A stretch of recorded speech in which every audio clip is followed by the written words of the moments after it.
आज से चैत्र नवरात्र की शुरुआत हो रही है।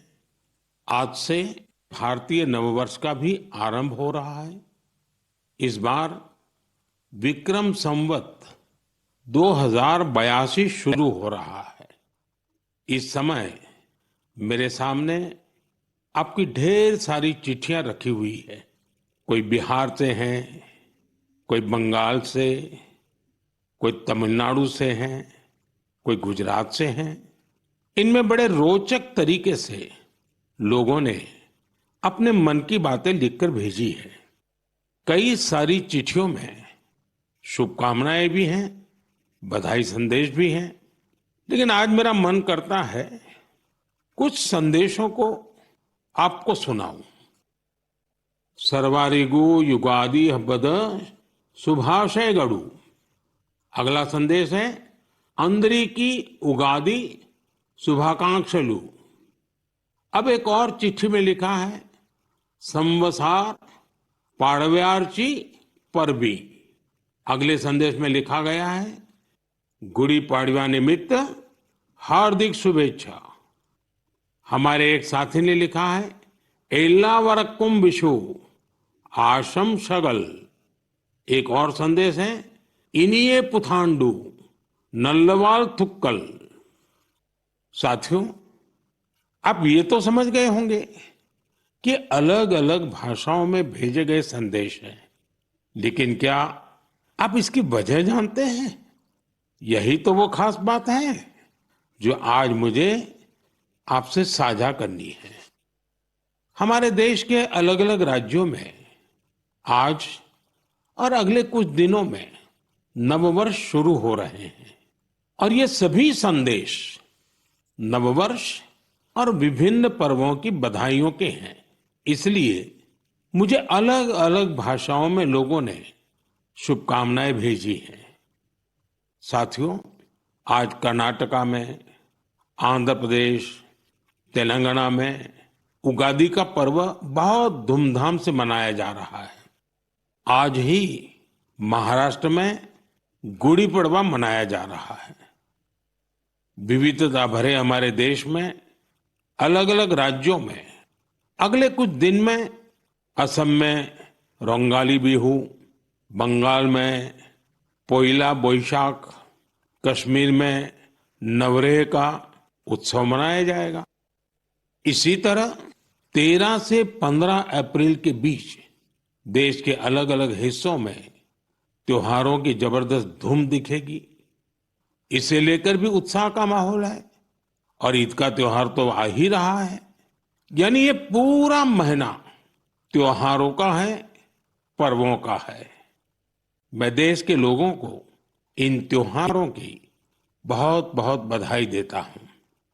हमारे ये त्योहार भले ही अलग अलग क्षेत्रों में हो, लेकिन ये दिखाते हैं कि भारत की विविधता में भी कैसे एकता पिरोई हुई है। इस एकता की भावना को हमें निरंतर मजबूत करते चलना है। साथियों, जब परीक्षाएं आती हैं तो युवा साथियों के साथ मैं परीक्षा पे चर्चा करता हूं। अब परीक्षाएं हो चुकी हैं। बहुत सारे स्कूलों में तो दोबारा क्लास शुरू होने की तैयारी हो रही है। इसके बाद गर्मी की छुट्टियों का समय भी आने वाला है। साल के इस समय का बच्चों को बहुत इंतजार रहता है। मुझे तो अपने बचपन के दिन याद आ गए जब मैं और मेरे दोस्त दिन भर कुछ ना कुछ उत्पात मचाते रहते थे, लेकिन साथ ही हम कुछ कंस्ट्रक्टिव भी करते थे, सीखते भी थे। गर्मियों के दिन बड़े होते हैं। इसमें बच्चों के पास करने को बहुत कुछ होता है। ये समय किसी नई हॉबी को अपनाने के साथ ही अपने हुनर को और तराशने का भी है। आज बच्चों के लिए ऐसे प्लेटफॉर्म की कमी नहीं जहां वे काफी कुछ सीख सकते हैं। जैसे कोई संस्था टेक्नोलॉजी कैंप चला रही हो तो बच्चे वहां ऐप बनाने के साथ ही ओपन सोर्स सॉफ्टवेयर के बारे में जान सकते हैं। अगर कहीं पर्यावरण की बात हो, थिएटर की बात हो या लीडरशिप की बात हो ऐसे विविध विविध विषय के कोर्स होते रहते हैं, तो उससे भी जुड़ सकते हैं। ऐसे कई स्कूल हैं जो स्पीच या तो ड्रामा सिखाते हैं, ये बच्चों को बहुत काम आते हैं। इन सब के अलावा आपके पास इन छुट्टियों में कई जगह चल रहे वॉलेंटियर एक्टिविटीज, सेवा कार्यों से भी जुड़ने का अवसर है। ऐसे कार्यक्रमों को लेकर मेरा एक विशेष आग्रह है। अगर कोई संगठन, कोई स्कूल या सामाजिक संस्थाएं या तो फिर साइंस सेंटर ऐसी समर एक्टिविटीज करवा रहे हो, तो इसे हैशटैग माई हॉलीडेज के साथ जरूर शेयर करें। इससे देश भर के बच्चे और उनके माता पिता को इनके बारे में आसानी से जानकारी मिल सकेगी। मेरे युवा साथियों, मैं आज आपसे माय भारत के उस खास कैलेंडर की भी चर्चा करना चाहूंगा जिसे इस समर वेकेशन के लिए तैयार किया गया है। इस कैलेंडर की एक कॉपी अभी मेरे सामने रखी हुई है। मैं इस कैलेंडर से कुछ अनूठे प्रयासों को साझा करना चाहता हूं। जैसे माय भारत के स्टडी टूर में आप ये जान सकते हैं कि हमारे जन औषधि केंद्र कैसे काम करते हैं। आप वाइब्रेंट विलेज अभियान का हिस्सा बनकर सीमावर्ती गांवों में एक अनोखा अनुभव ले सकते हैं। इसके साथ ही वहां कल्चर और स्पोर्ट्स एक्टिविटीज का हिस्सा जरूर बन सकते हैं। वहीं अंबेडकर जयंती पर पदयात्रा में भागीदारी कर आप संविधान के मूल्यों को लेकर जागरूकता भी फैला सकते हैं। बच्चों और उनके माता पिता से भी मेरा विशेष आग्रह है कि वे छुट्टियों के अनुभवों को हैशटैग हॉलीडे मेमोरीज के साथ जरूर साझा करें। मैं आपके अनुभवों को आगे आने वाली मन की बात में शामिल करने का प्रयास करूंगा। मेरे प्यारे देशवासियों, गर्मी का मौसम शुरू होते ही शहर शहर, गांव गांव पानी बचाने की तैयारियां भी शुरू हो जाती हैं। अनेक राज्यों में वाटर हार्वेस्टिंग से जुड़े कामों ने, जल संरक्षण से जुड़े कामों ने नई तेजी पकड़ी है। जल शक्ति मंत्रालय और अलग अलग स्वयंसेवी संस्थाएं इस दिशा में काम कर रही हैं। देश में हजारों कृत्रिम तालाब, check dam, borewell recharge, community soakpit का निर्माण हो रहा है। हर साल की तरह इस बार भी कैच द रेन अभियान के लिए कमर कस ली गई है। ये अभियान भी सरकार का नहीं बल्कि समाज का है, जनता जनार्दन का है। जल संरक्षण से ज्यादा लोगों को जोड़ने के लिए जल संचय जन भागीदारी अभियान भी चलाया जा रहा है। प्रयास यही है कि जो प्राकृतिक संसाधन हमें मिले हैं उसे हमें अगली पीढ़ी तक सही सलामत पहुंचाना है। साथियों, बारिश की बूंदों को संरक्षित करके हम बहुत सारा पानी बर्बाद होने से बचा सकते हैं। पिछले कुछ सालों में इस अभियान के तहत देश के कई हिस्सों में जल संरक्षण के अभूतपूर्व कार्य हुए हैं। मैं आपको एक दिलचस्प आंकड़ा देता हूं।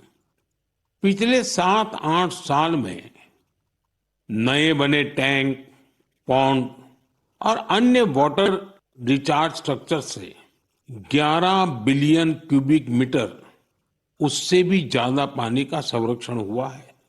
अब आप सोचेंगे कि 11 बिलियन क्यूबिक मीटर पानी कितना पानी होता है। साथियों, भाखड़ा नांगल बांध में जो पानी जमा होता है उसकी तस्वीरें तो आपने जरूर देखी होगी।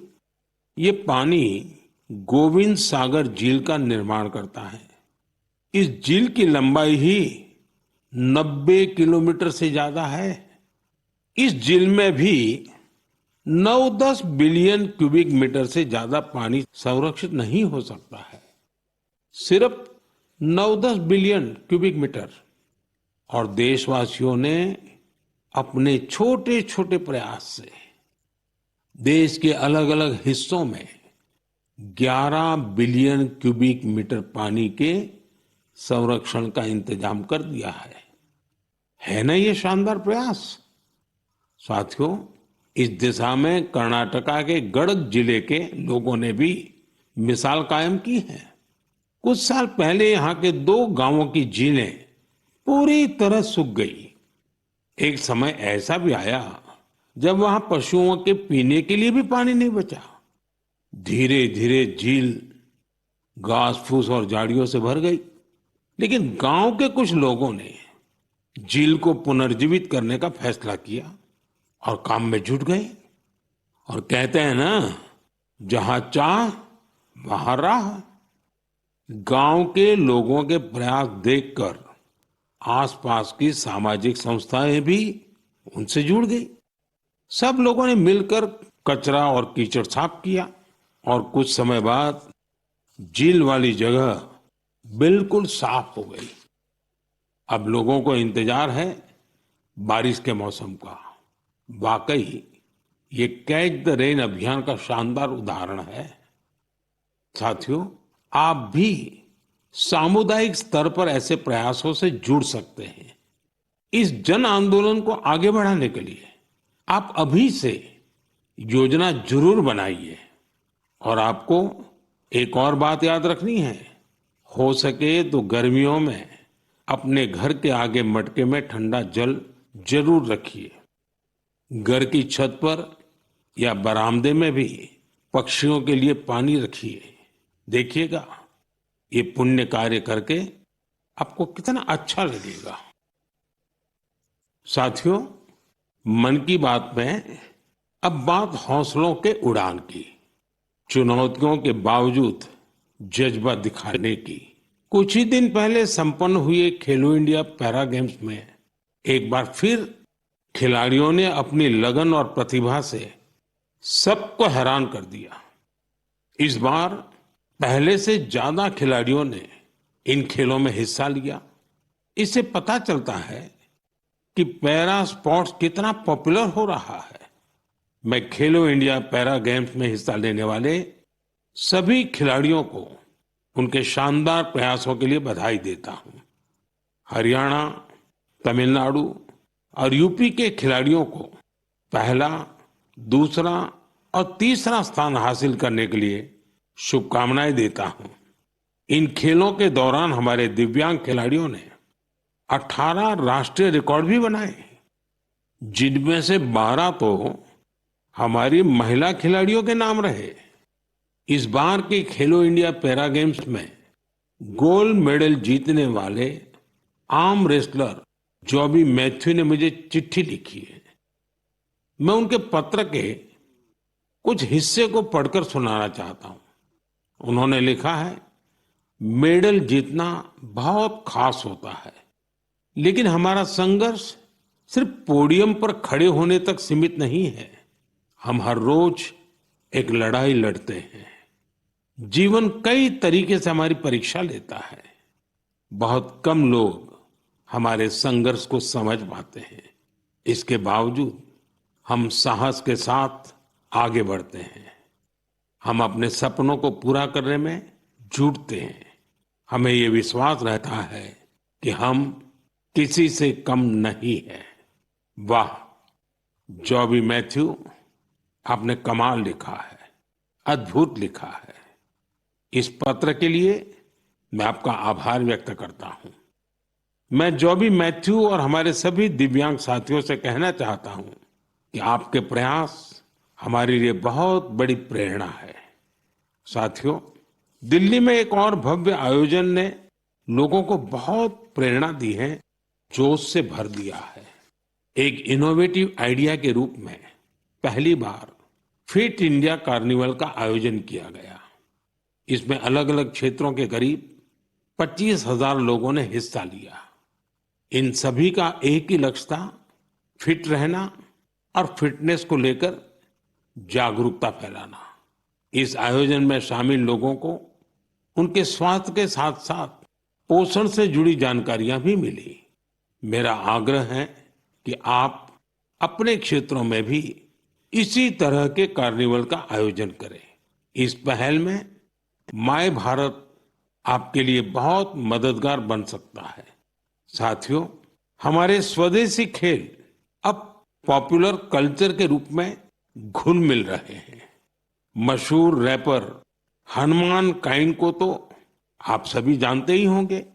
आजकल उनका नया सॉन्ग रन इट अप काफी फेमस हो रहा है। इसमें कलारियापट्टू, गतका और थांगता जैसी हमारी पारंपरिक मार्शल आर्ट्स को शामिल किया गया है। मैं हनुमान काइंड को बधाई देता हूं कि उनके प्रयास से हमारी पारंपरिक मार्शल आर्ट्स के बारे में दुनिया के लोग जान पा रहे हैं। मेरे प्यारे देशवासियों, हर महीने मुझे माय गॉव और नमो ऐप पर आपके ढेरों संदेश मिलते हैं। कई संदेश मेरे मन को छू लेते हैं तो कुछ गर्व से भर देते हैं। कई बार तो इन संदेशों में हमारी संस्कृति और परंपराओं के बारे में अनोखी जानकारी मिलती है। इस बार जिस संदेश ने मेरा ध्यान खींचा उसे मैं आपसे साझा करना चाहता हूं। वाराणसी के अथर्व कपूर, मुंबई के आर्यश लिखा और अत्रेय मान ने मेरी हाल की मॉरिशस यात्रा पर अपनी भावनाएं लिखकर भेजी है। उन्होंने लिखा है, इस यात्रा के दौरान गीत गवई की परफॉर्मेंस से उन्हें बहुत आनंद आया। पूर्वी उत्तर प्रदेश और बिहार से आए बहुत सारे पत्रों में मुझे ऐसी ही भावुकता देखने को मिली है। मॉरिशस में गीत गवई की शानदार परफॉर्मेंस के दौरान मैंने वहां जो महसूस किया वो वाकई अद्भुत है। साथियों, जब हम जड़ से जुड़े रहते हैं तो कितना ही बड़ा तूफान आए, तूफान हमें उखाड़ नहीं पाता। आप कल्पना करिए, करीब 200 साल पहले भारत से कई लोग गिरमिटिया मजदूर के रूप में मॉरिशस गए थे। किसी को नहीं पता था कि आगे क्या होगा, लेकिन समय के साथ वे वहां रस बस गए। मॉरिशस में उन्होंने अपनी एक बड़ी पहचान बनाई। उन्होंने अपनी विरासत को सहेज कर रखा और जड़ों से जुड़े रहे। मॉरिशस ऐसा अकेला उदाहरण नहीं है। पिछले साल जब मैं गयाना गया था तो वहां की चौताल परफॉर्मेंस ने मुझे बहुत प्रभावित किया था। साथियों, अब मैं आपको एक ऑडियो सुनाता हूं।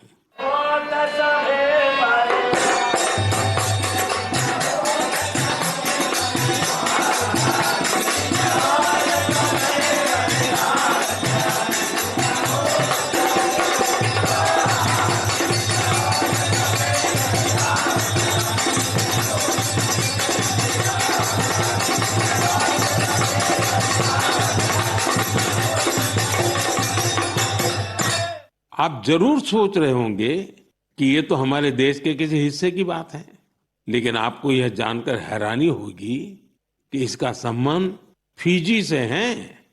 यह फिजी का बहुत ही लोकप्रिय फगवा चौताल है।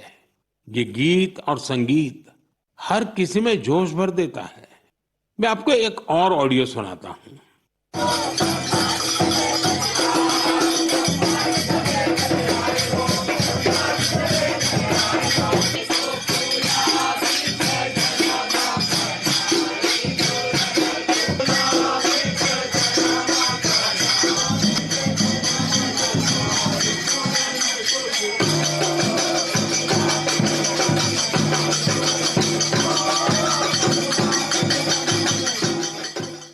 ये ऑडियो सूरीनाम का चौताल है। इस कार्यक्रम को टीवी पर देख रहे देशवासी सूरीनाम के राष्ट्रपति और मेरे मित्र चान संतोखी जी को इसका आनंद लेते हुए देख सकते हैं। बैठक और गानों की यह परंपरा त्रिनिदाद एंड टोबैगो में भी खूब लोकप्रिय है। इन सभी देशों में लोग रामायण खूब पढ़ते हैं। यहाँ फगवा बहुत लोकप्रिय है और सभी भारतीय पर्व त्योहार पूरे उत्साह के साथ मनाए जाते हैं। उनके कई गाने भोजपुरी, अवधी या मिश्रित भाषा में होते हैं। कभी कभार ब्रज और मैथिली का भी उपयोग होता है। इन देशों में हमारी परंपराओं को सहेजने वाले सभी लोग सराहना के पात्र हैं। साथियों, दुनिया में ऐसे कई संगठन भी हैं जो वर्षों से भारतीय संस्कृति को संरक्षित करने का कार्य कर रहे हैं। ऐसा ही एक संगठन है Singapore Indian fine arts society. भारतीय नृत्य, संगीत और संस्कृति को संरक्षित करने में जुटे इस संगठन ने अपने गौरवशाली 75 साल पूरे किए हैं। इस अवसर से जुड़े कार्यक्रम में सिंगापुर के राष्ट्रपति श्रीमान थरमन शनमुगारत्नम जी गेस्ट ऑफ ऑनर थे। उन्होंने इस ऑर्गेनाइजेशन के प्रयासों की खूब सराहना की। मैं इस टीम को अपनी ढेर सारी शुभकामनाएं देता हूं। साथियों, मन की बात में हम देशवासियों की उपलब्धियों के साथ ही अक्सर सामाजिक विषयों को भी उठाते हैं। कई बार चुनौतियों पर भी चर्चा होती है। इस बार मन की बात में मैं एक ऐसी चुनौती के बारे में बात करना चाहता हूं जो सीधे हम सबसे जुड़ी हुई है। ये चुनौती है टेक्सटाइल वेस्ट की। आप सोच रहे होंगे, ये टेक्सटाइल वेस्ट क्या नई बला आ खड़ी हुई है? दरअसल टेक्सटाइल वेस्ट पूरी दुनिया के लिए नई चिंता की एक बड़ी वजह बन गया है। आजकल दुनिया भर में पुराने कपड़ों को जल्द से जल्द हटाकर नए कपड़े लेने का चलन बढ़ रहा है। क्या आपने सोचा है कि जो पुराने कपड़े आप पहनना छोड़ देते हैं, उनका क्या होता है? यही टेक्सटाइल वेस्ट बन जाता है। इस विषय में बहुत सारी ग्लोबल रिसर्च हो रही है। एक रिसर्च में ये सामने आया है, सिर्फ 1% से भी कम टेक्सटाइल वेस्ट को नए कपड़ों में रिसाइकिल किया जाता है। 1% से भी कम। भारत दुनिया का तीसरा ऐसा देश है जहां सबसे ज्यादा टेक्सटाइल वेस्ट निकलता है। यानी चुनौती हमारे सामने भी बहुत बड़ी है। लेकिन मुझे खुशी है कि हमारे देश में इस चुनौती से निपटने के लिए कई सराहनीय प्रयास किए जा रहे हैं। कई भारतीय स्टार्टअप्स ने टेक्सटाइल रिकवरी फैसिलिटीज पर काम शुरू किया है। कई ऐसी टीमें हैं जो कचरा बीनने वाले हमारे भाई बहनों के सशक्तिकरण के लिए भी काम कर रही हैं। कई युवा साथी सस्टेनेबल फैशन के प्रयासों में जुड़े हैं। वे पुराने कपड़ों और जूते चप्पलों को रिसाइकल कर जरूरतमंदों तक पहुंचाते हैं। टेक्सटाइल वेस्ट से सजावट की चीजें, हैंडबैग, स्टेशनरी और खिलौने जैसी कई वस्तुएं बनाई जा रही हैं। कई संस्थाएं आजकल सर्कुलर फैशन ब्रांड को पॉपुलर बनाने में जुटी हैं। नए नए रेंटल प्लेटफॉर्म भी खुल रहे हैं जहां डिजाइनर कपड़े किराए पर मिल जाते हैं। कुछ संस्थाएं पुराने कपड़े लेकर उसे दोबारा उपयोग करने लायक बनाती हैं और गरीबों तक पहुंचाती हैं।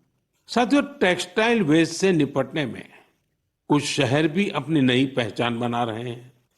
हरियाणा का पानीपत टेक्सटाइल रिसाइकलिंग के ग्लोबल हब के रूप में उभर रहा है। बेंगलुरु भी इनोवेटिव टेक्स सॉल्यूशंस से अपनी एक अलग पहचान बना रहा है। यहाँ आधे से ज्यादा टेक्सटाइल वेस्ट को जमा किया जाता है, जो हमारे दूसरे शहरों के लिए भी एक मिसाल है। इसी प्रकार तमिलनाडु का तिरुपुर वेस्ट वाटर ट्रीटमेंट और रिन्यूएबल एनर्जी के माध्यम से टेक्सटाइल वेस्ट मैनेजमेंट में जुटा हुआ है। मेरे प्यारे देशवासियों, आज फिटनेस के साथ साथ काउंट का बड़ा रोल हो गया है। एक दिन में कितने स्टेप्स चले, इसका काउंट। एक दिन में कितनी कैलोरीज खाई, इसका काउंट। कितनी कैलोरीज बर्न की, इसका काउंट। इतने सारे काउंट्स के बीच एक और काउंटडाउन शुरू होने वाला है, इंटरनेशनल योगा डे का काउंटडाउन। योग दिवस में अब 100 दिन से भी कम समय रह गया है अगर आपने अपने जीवन में अब तक योगा को शामिल नहीं किया है तो अब जरूर कर लीजिए। अभी देर नहीं हुई है। 10 साल पहले 21 जून 2015 को पहला अंतर्राष्ट्रीय योग दिवस मनाया गया था। अब तो इस दिन ने योग के एक विराट महोत्सव का रूप ले लिया है। मानवता को भारत की ओर से यह एक ऐसा अनमोल उपहार है जो भविष्य की पीढ़ी के बहुत काम आने वाला है। साल 2025 के योग दिवस की थीम रखी गई है yoga for one earth one health, यानी हम योग के जरिए पूरे विश्व को स्वस्थ बनाने की कामना करते हैं।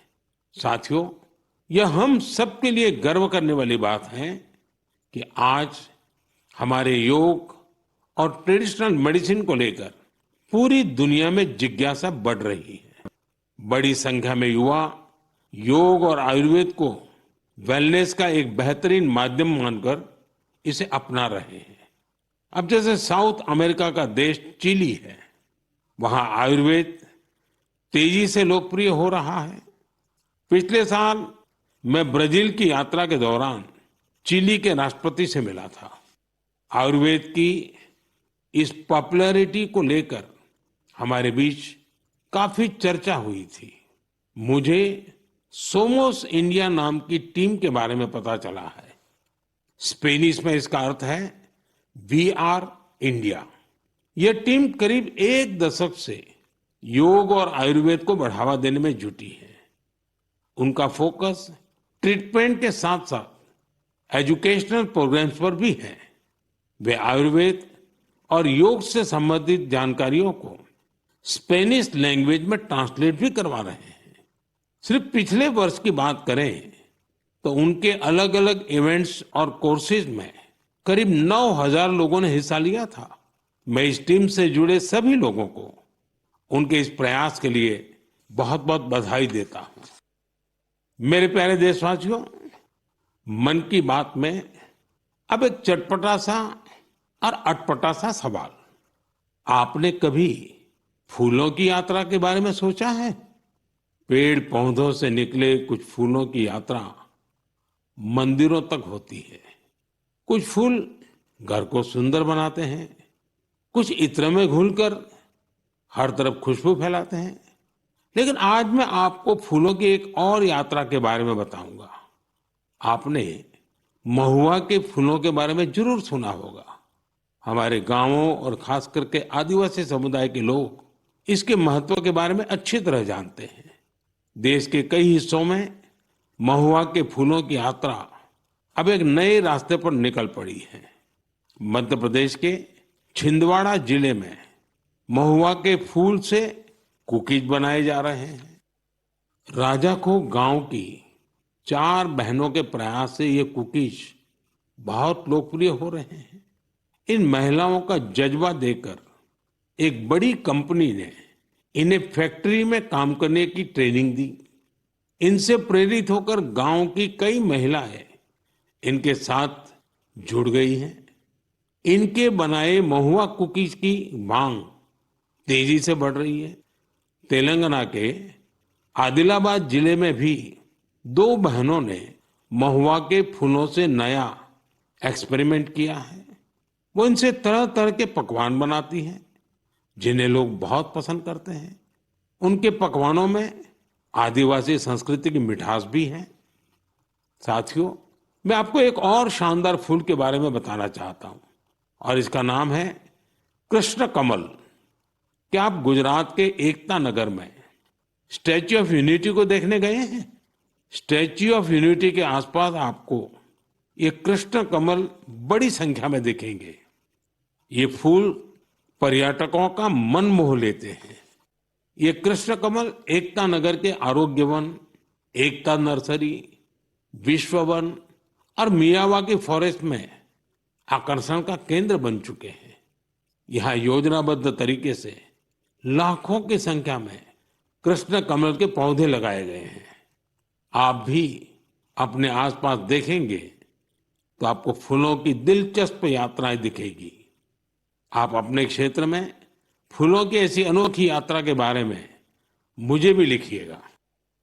मेरे प्यारे साथियों, आप मुझे हमेशा की तरह अपने विचार, अनुभव और जानकारियां साझा करते रहें। हो सकता है आपके आसपास कुछ ऐसा हो रहा हो जो सामान्य लगे, लेकिन दूसरों के लिए वो विषय बहुत रोचक और नया होगा। अगले महीने हम फिर मिलेंगे और देशवासियों की उन बातों की चर्चा करेंगे जो हमें प्रेरणा से भर देती हैं। आप सबका बहुत बहुत धन्यवाद। नमस्कार।